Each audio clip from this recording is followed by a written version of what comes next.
brainstormed on water holding devices and mainly considering buckets for household. But later on, my product brief changed to a bottle for joggers who go for jogging and to facilitate drinking on the run. I thought of like making a bottle that can be strapped on, worn basically. So the idea that was finalized, that is wearing on the waist. I didn't know how to use a sewing machine initially, and I did it with hand, like the entire sleeve I did it with hand. So next day Bapat sir and Purva ma'am, they came and they said ki use the machine, like.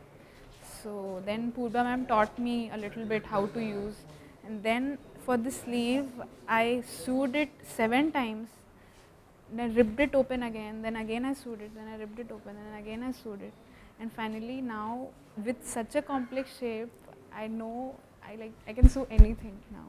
Actually, now I know, and my mom is like happiest in this world. Like now I know how to run a sewing machine. So this is one experience that.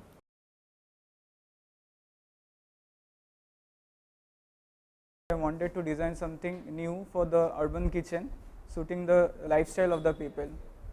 First, initially I explored with these small mock-up models, and then I explored all these models. This is the final model I came out with. The feature that I am having in this pot is that of pouring it easily. Experience which I was able to get was that in design you need to explore a lot. You can just come into a concept and just finalize it. You need to look into the problems and go on exploring, and in that way you will be able to know that what your mind constraints are, and gradually you will be able to untie it and come out with much better solutions.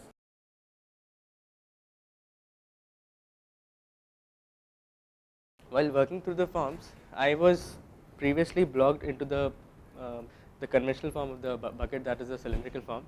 My guide actually guided me that I should come out of that block, that the bucket or a water holding device shouldn't be only a cylindrical form, it can be a square form also, as you can see. I decided to work finally on a square bucket, and that too solving the transporting and stacking issue. I had made various models, like this is a 1:1 scale model.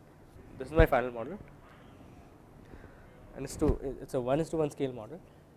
It invites the user to tilt the bucket while carrying it, and I can drag this bucket in this manner, which eases out my activity. Important experience was that what I thought my product would be, it wasn't. It is not the way I had thought previously. Secondly, when I came out of the block of this cylindrical form, and what product already exists in the market, but we can actually innovate or think of something else. That transition was a very different feeling that I can still remember.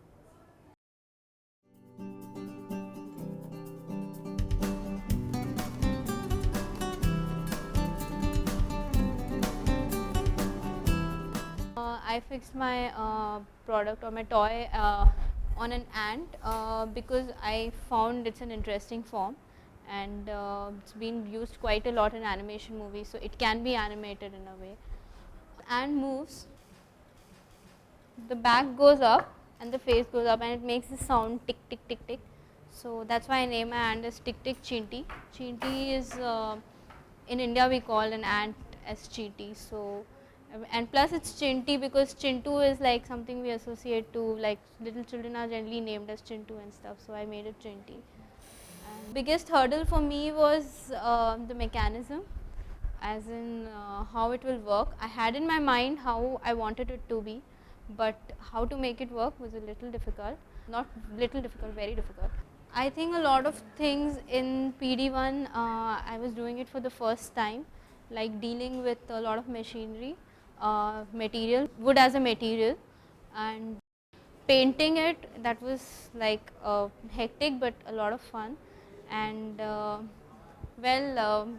fact that I should start learning about mechanisms a little more. Overall the experience was great.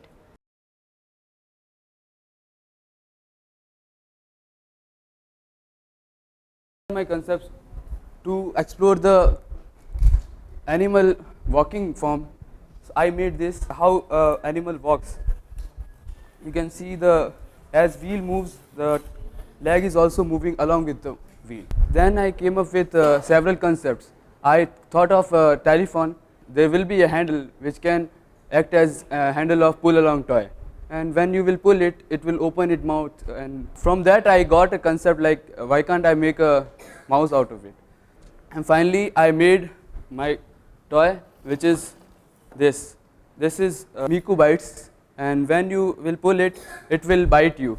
I mean, it will open its mouth, and it will show a very interesting mechanism. So kid will like it very much. Main experience is when you think about something, some mechanism.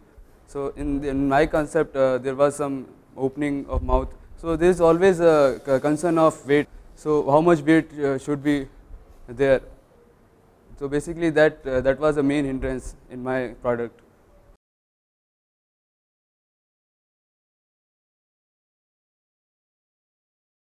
To design this pull along wooden toy, I actually have to experience being like a kid in the beginning. I dream about toys and go to shops and see toys, how kids play with toys.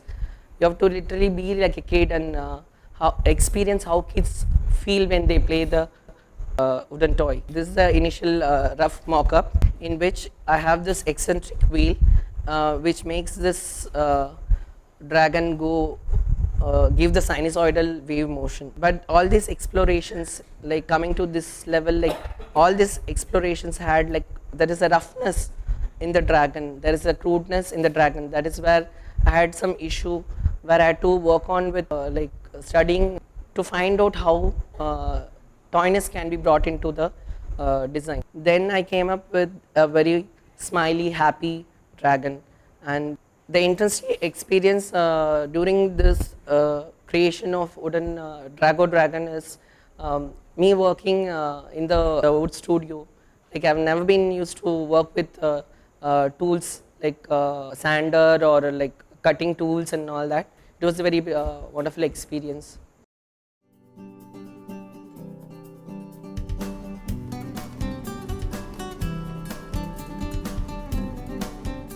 Problem brief which was given to us was an LED reading lamp. I had chosen a target group of students. For evolving at the form, you have to come up with a lot of exploratory sketches. Like it's like not enough, it's not enough. Whatever you're doing, it's like already there, it's already seen. So you have to come up with something very new and catchy and like something never seen. So coming up with the concept was a tough thing.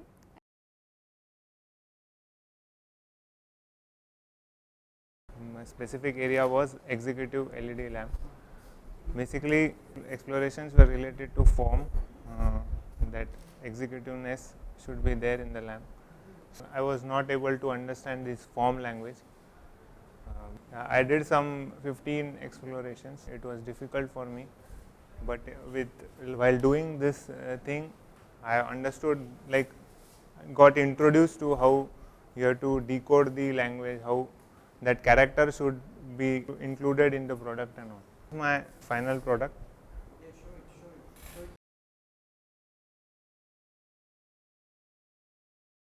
The scenario which I took up for me is to design a compact reading lamp, and this is in concern with the space constraint that people face today in urban scenario. And this is my final product. It's a torch this way, and it's a reading lamp when you open it up. Making this model, I had to paint it for 11 times. Every time I made some trouble finishing it. So I named it Coco. Coco means a compact companion, and the logo also symbolizes the collapsible nature of the torch.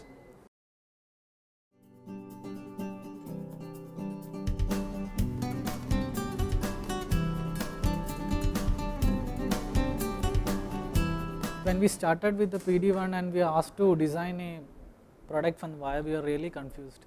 Whenever we are thinking about wire products, it will be sculptures or something like that. It's very difficult for us to have a lifestyle product, that too a wire product. So it was the main problem which I have faced.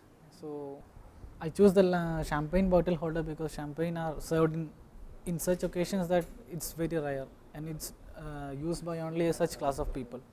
From the inspiration of a swan, I came to a theme of this one as an organic form.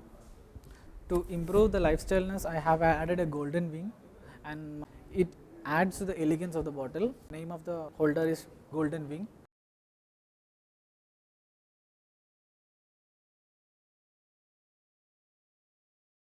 With starting with magazine holder, I tried to think that how can I hold a magazine with the wire. So in my mock-up models, I tried some basic shapes in which I can fit a magazine, and we can use it with like this.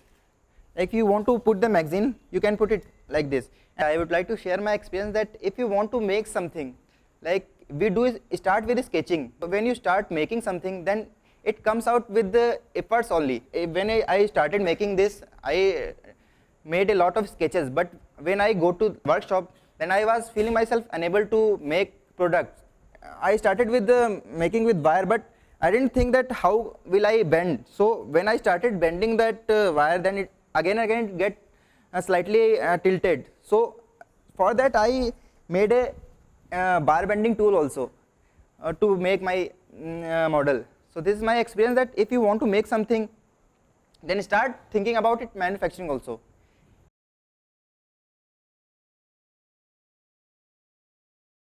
You know, my aim for the CD stand was to make a CD stand for people who have very good taste in music or movies, anything. So they might be having a very good collection of CDs.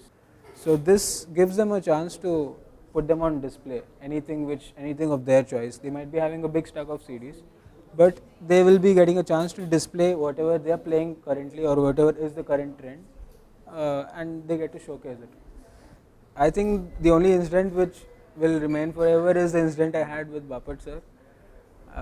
The thing was, in the beginning I was actually reluctant to get more variations. I was reluctant to make them in 3D form, so I was more drawing them on paper only and not coming up with work.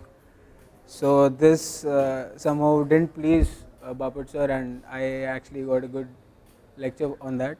So which I actually found helpful, because after that I started making things in 3D, and then I realized that it is a completely different thing than making it in 2D on drawings, especially since it's a wire product. And that I think is a very helpful tip which I received from Bapat sir. I would keep that in mind.